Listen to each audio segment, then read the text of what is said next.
students, and today we'll start standard 11 physics NCERT base, and in this lecture we start chapter number 7. Chapter name is system of particles and rotational motion, and today we discuss about the topic is the relation between angular velocity and linear velocity.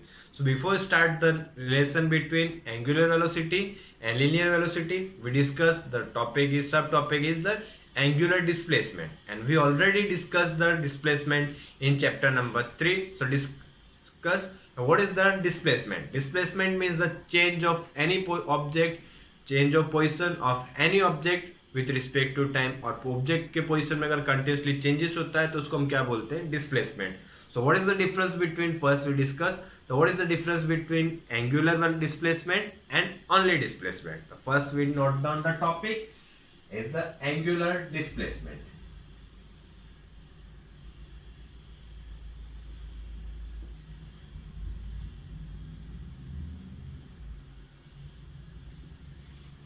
Okay, and for angular displacement we take an example of rotational motion. The example is a fan, rotation of fan or motion of fan, or another example is a mixer or a grinder is example of a rotational motion. और mixer और fan की अगर हम बात करें तो fan क्या कर रहा था, ऐसे रोटेट हो रहा है, ठीक है. उसके अगर विंग की हम बात करें तो विंग ऐसे होगा, जैसे कि मान लो अगर 3 विंग्स होती है उसमें से हम कोई एक विंग को कंसीडर करें, जैसे कि एक विंग हो गई, विंग इस स्टार्टिंग में इस पोजीशन पे, थोड़े टाइम के बाद इस पोजीशन पे होगी, और ऐसे कंटिन्यूसली क्या कर रही होगी, रिवॉल्व कर रही होगी, रोटेट कर रही होगी, ठीक है. तो उसके लिए हम क्या करेंगे, एग्जाम्पल में कंसीडर करते हैं. और उसके लिए अगर हम देखें, जैसे मान लेते हैं कि ये फैन का ये क्या हो जाएगा, सेंटर, और इसको हम क्या बोलते हैं, एक्सिस ऑफ रोटेशन, ठीक है. इसको क्या बोलेंगे, और ये कैसे होता है, ऐसे रिवॉल्व हो रहा होगा, तो इसको हम बोलेंगे एक्सिस ऑफ रोटेशन,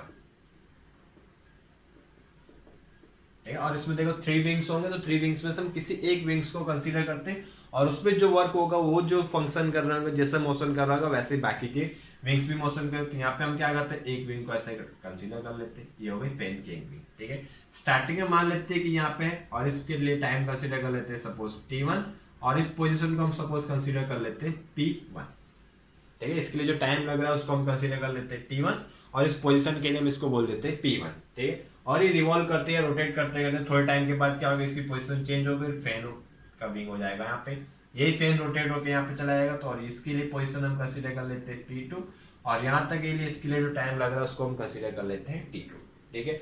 और यहाँ पे अगर हम देखें तो मान लेते हैं कि सपोज यहाँ पे कि विंग की जो रेडियस है या जो लेंथ है वो कितनी है, 1 मीटर. तो क्या फैन अगर रोटेट कर रहा है तो उसकी लेंथ में कोई चेंजेस होगा, नहीं.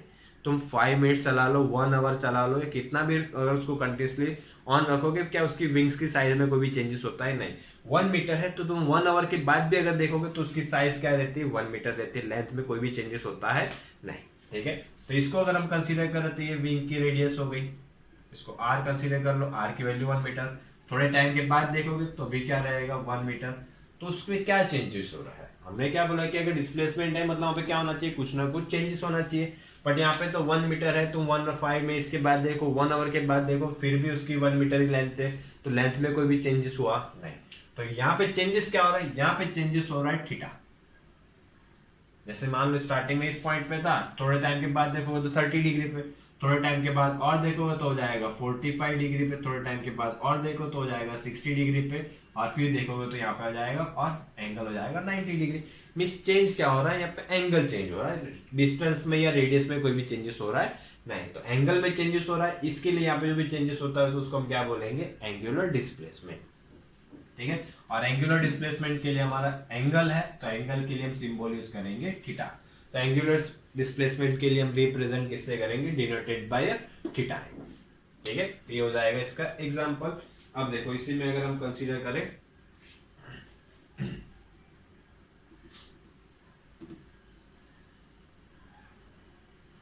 ठीक है. चलो देखो अब हमें नेक्स्ट क्या फाइंड करना था, ये हो गया थीटा की बात. अब जैसे हमने लीनियर वेलोसिटी के लिए क्या पढ़ा होता है, linear velocity v is equal to dx by dt. So what is the meaning of dx by dt? And dx by dt means the change of any object, change in displacement with respect to time is known as the velocity. Velocity और linear velocity both are same. इसकी velocity बोल लो या linear velocity बोल लो, दोनों क्या होती है, same होती है. और उसका फॉर्मूला क्या आता है, डिस्प्लेसमेंट अपॉन टाइम, ठीक है. तो अगर डिस्प्लेसमेंट की जगह हम क्या यूज करें, थीटा यूज करेंगे, तो यहाँ पे फॉर्मूला क्या हो जाएगा, omega is equal to D theta by D T, क्योंकि यहाँ पे क्या चेंजेस हो रहा था, थीटा में चेंजेस हो रहा था टाइम के रिस्पेक्ट में। इसके लिए इससे जो मिलेगा उसको हम क्या बोलेंगे, एंगुलर वेलोसिटी। इसको क्या बोलेंगे, एंगुलर वेलोसिटी, और इसको लीनियर भी बोल सकते हो या सिर्फ वेलोसिटी भी बोल सकते हो, ठीक है, दोनों सेम होंगे। और इसके लिए जो सिंबल है, सिंबल को हम बोलेंगे ओमेगा, ठीक है। इसको देखो डब्ल्यू की तरह ना बनाना, डब्ल्यू हमारा ऐसा होता है एकदम स्ट्रेट, ठीक है, इसको टर्न करके कर्व टाइप में बनाया हुआ है, तो सिंबल का नाम हो जाएगा ओमेगा। और ये जो क्वांटिटी मिलेगी, इस क्वांटिटी को हम क्या बोलेंगे, एंगुलर वेलोसिटी, ठीक है। ये वर्ड याद रखना, एंगुलर वेलोसिटी, और इसको हम बोलेंगे ओमेगा। यहाँ पे डिस्टेंस था या डिस्प्लेसमेंट था, यहाँ पे क्या आ जाएगा, एंगुलर डिस्प्लेसमेंट, ठीक है। तो अब देखो हमारा टॉपिक स्टार्ट होगा। अब हमारा टॉपिक क्या रहेगा, हमारा टॉपिक क्या था, relation between, the relation between angular velocity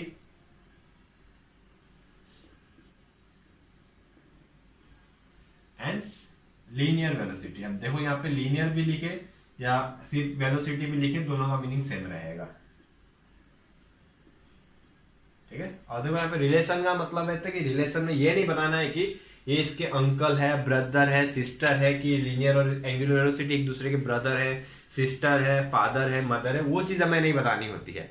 कभी भी फिजिक्स में अगर तुम्हें कोई भी टॉपिक में अगर ये वर्ड लिखा हो तो रिलेशन, इसकी कोई भी चीज के लिए अगर तुम्हें रिलेशन फाइंड करने के लिए बोले तो वहां पे तुम्हें क्या फाइंड करना रहता है, वहां पे इक्वेशन डिराइव करना रहता है, और उस इक्वेशन के अंदर दोनों क्वांटिटी होनी चाहिए। जैसे यहाँ पे ऐसा इक्वेशन हम बनाएंगे जिसके अंदर ओमेगा भी होना चाहिए और वी भी होना चाहिए, तो उस इक्वेशन को हम क्या बोलेंगे, the relation between angular velocity and linear velocity, ठीक है। देखो तो उसके लिए अगर हम फर्स्ट डायग्राम ड्रॉ करें तो डायग्राम हम ऐसे कंसीडर कर सकते हैं, जैसे कोई पार्टिकल है पी और यहाँ से सेंटर से उसका डिस्टेंस है आर, ठीक है, पोजीशन है पी, और वो क्या कर रहा है, ऐसे मोशन कर रहा है इस डायरेक्शन में ऐसे, और कौन सा मोशन कर रहा है, रोटेशनल मोशन कर रहा है। तो इसकी पोजीशन में क्या हो रहा होगा, कंटिन्यूअसली चेंजेस हो रहा होगा। तो स्टार्टिंग में P1 पे, थोड़े टाइम के बाद देखो तो कहाँ पे हो जाएगा, इस पोजीशन पे P2 पे। और अभी भी तुम अगर सेंटर O से उसका डिस्टेंस देखो तो डिस्टेंस क्या रहेगा, सेम रहेगा, क्योंकि डिस्टेंस में या रेडियस में कोई भी चेंजेस नहीं होता, रेडियस उसकी क्या रहेगी, फिक्स रहेगी। यहाँ पे थोड़े टाइम के बाद अगर पॉइंट यहाँ पे आ जाएगा फिर भी उसकी रेडियस क्या रहेगी, आर रहेगी, तो रेडियस में यहाँ पे कोई भी चेंजेस होगा नहीं। तो चेंजेस किसके अंदर होता है, अभी हमने देखा था किस में चेंजेस हुआ, थीटा में। और थीटा में जब चेंजेस हुआ तो इसने क्या, यहाँ से ये स्टार्ट किया, यहाँ से इतना डिस्टेंस उसने क्या किया, ट्रैवल किया। इस डिस्टेंस को हम बोल देते हैं एक्स। स्टार्टिंग में कहाँ पे था, P1 पॉइंट पे था, और थोड़े टाइम के बाद वो कहाँ पे आ गया, P2 पे। तो कितना डिस्टेंस ट्रैवल किया, x जितना डिस्टेंस ट्रैवल किया, और कितना एंगल जनरेट हो रहा है वहां पे, थीटा जितना एंगल जनरेट हो रहा है, ठीक है। और इसके लिए अगर हम देखें तो थीटा के लिए हमने सेकंड चैप्टर में हमने एक फॉर्मूला पढ़ा था एंगल के लिए। एंगल के लिए हमारा फॉर्मूला क्या रहता है, एंगल के लिए हमारा फॉर्मूला रहता है आर्क अपॉन रेडियस। ये था सेकंड चैप्टर के अंदर, और वहां पे हमने अर्थ और सन और अर्थ और मून के बीच का डिस्टेंस भी हमने फाइंड किया था इसी फॉर्मूला का यूज करके, ठीक है। तो वहां से एक बार रिपीट कर लेना, रिवाइज कर लेना, याद ना हो तो, ठीक है। तो एंगल के लिए फॉर्मूला होता है हमारा आर्क अपॉन रेडियस, ठीक है। तो आर्क के लिए अगर हम देखें तो एंगल के लिए फॉर्मूला क्या हो जाएगा, थीटा। आर्क की वैल्यू क्या है, P1 P2, आर्क कौन सा है यहाँ पे, P1 P2 आर्क हो गया, और आर्क की लेंथ कितनी है, x जितनी, तो x, और रेडियस कितना है यहाँ पे हमारा r, ठीक है। और यहां से अब अगर हम देखें तो x के लिए हमारा फॉर्मूला क्या आ जाएगा, x is equal to what, theta into r. x is equal to क्या आ जाएगा, थीटा इंटू आर। और हमें क्या निकालना है, एंगुलर वेलोसिटी या लीनियर वेलोसिटी। तो हम पहले लीनियर वेलोसिटी फाइंड कर लेते हैं, क्योंकि हमारे पास x की वैल्यू है, तो x की वैल्यू से हम क्या कर सकते हैं, लीनियर वेलोसिटी फाइंड कर सकते हो। तो उसके लिए हो जाएगा v is equal to dx by dt, ठीक है। और dx बाई dt तो सेम, और x की जगह क्या प्लेस करोगे, थीटा इंटू आर। तो अब यहाँ पे देखो दो वैल्यू आ रही है, थीटा और आर। तो टाइम के रिस्पेक्ट में कौन सी वैल्यू चेंज हो रही है, मान ली पार्टिकल रोटेट करते करते 5 मिनट तक भी रोटेट करते, क्या रेडियस में कभी भी चेंजेस होगा, नहीं। तो किस में चेंजेस होगा, कि सिर्फ थीटा में चेंजेस, यहाँ से थीटा इंक्रीज होते होते 30, 45, 90, 120, 150, 180 ऐसे चेंजेस होगा। तो किस में चेंजेस होगा, थीटा में। आर में कोई भी चेंजेस होगा नहीं। तो आर को हम क्या करेंगे, कांस्टेंट है तो आ जाएगा बार, तो बचेगा क्या, D theta by D T. और थीटा क्या होता है हमारा, एंगुलर डिस्प्लेसमेंट, और एंगुलर डिस्प्लेसमेंट अपॉन टाइम को हम क्या लिख सकते हैं, एंगुलर वेलोसिटी, ठीक है। तो इसके लिए हमारा फाइनली फॉर्मूला क्या आ जाएगा, v is equal to r omega. और हमें क्या चाहिए था, ऐसा इक्वेशन चाहिए था, रिलेशन चाहिए था जिसके अंदर एंगुलर वेलोसिटी भी हो और लीनियर वेलोसिटी भी हो। तो एंगुलर वेलोसिटी भी आ गया और लीनियर वेलोसिटी भी, तो इसको हम क्या बोलेंगे, relation between angular velocity and linear velocity. और देखिए मोस्ट आईएमपी टॉपिक है और 2 मार्क्स में क्वेश्चन हमेशा, और इसमें से काफी एमसीक्यू बनते हैं। ठीक है, तो ये टॉपिक याद रखना और ये फॉर्मूला याद रखना है, ज्यादा तो इसी पे से क्वेश्चन बनते हैं। ठीक है, देखो ये तो बात हो गई इसके लिए। ठीक है, अब अगर हम नेक्स्ट देखें तो वेलोसिटी के बाद हमने क्या डिस्कस किया था, पहले 3rd चैप्टर में हमने ये डिस्कस किया था कि वेलोसिटी के बाद हमारा आता है एक्सेलरेशन। तो यहाँ पे भी एक्सेलरेशन आएगा। ठीक है, तो यहाँ पे जो एक्सेलरेशन आएगा उसको हम क्या बोलेंगे, वेलोसिटी को हमने बोला एंगुलर वेलोसिटी, डिस्प्लेसमेंट को हमने बोला एंगुलर डिस्प्लेसमेंट। तो एक्सेलरेशन को हम क्या बोलेंगे यहाँ पे, एंगुलर एक्सेलरेशन। और एंगुलर एक्सेलरेशन के लिए यहाँ पे हमारा सिंबल होगा अल्फा। ठीक है, इसको क्या रीड करेंगे, अल्फा। तो एक्सेलरेशन के लिए हमारा फॉर्मूला क्या होता है, a is equal to dv by dt, सिर्फ एक्सेलरेशन के लिए। तो एंगुलर एक्सेलरेशन के लिए हमारा फॉर्मूला क्या आ जाएगा, अल्फा, a की जगह अल्फा, और लीनियर वेलोसिटी, तो लीनियर वेलोसिटी की जगह क्या आ जाएगा, angular velocity d omega by dt। ठीक है, तो ये भी फॉर्मूला याद रखना, नहीं भी रखो तो भी कोई नहीं, a की जगह अल्फा, b की जगह ओमेगा, x की जगह थीटा, बस ये चीजों की चेंजेस होते जाएगा। ठीक है, और इसके बाद इसका एक बार आप स्क्रीनशॉट ले लो आराम से।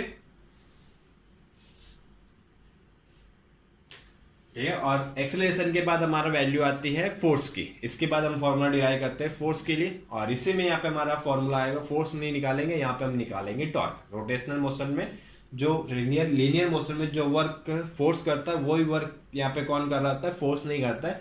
फोर्स की जगह एक नई क्वांटिटी आएगी टॉर्क, और वो हम डिस्कस करेंगे नेक्स्ट लेक्चर में। ठीक है, ओके, वीडियो देखने के लिए थैंक यू, और पसंद आया तो सब्सक्राइब जरूर करना।